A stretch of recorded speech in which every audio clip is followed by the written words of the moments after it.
President Trump is considering the elimination of the capital gains tax on home sales. He mentioned the possibility while hosting the Philippine president at the White House today.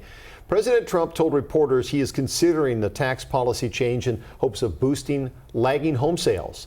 The capital gains tax applies to any profit a seller makes on a property. We're thinking about that, but would also unleash it just by lowering the interest rates. If the Fed would lower the rates, we wouldn't even have to do that. But we are thinking about no tax on capital gains on houses. And I'm very impressed that you asked that question because nobody knew that.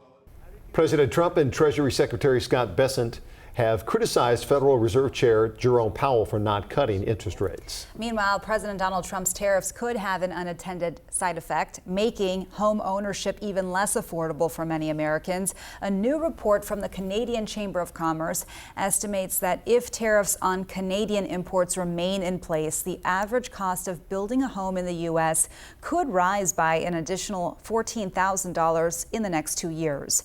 That's because Canada is the third largest source of imports used in U.S. home construction behind China and Mexico. That's according to the National Association of Home Builders.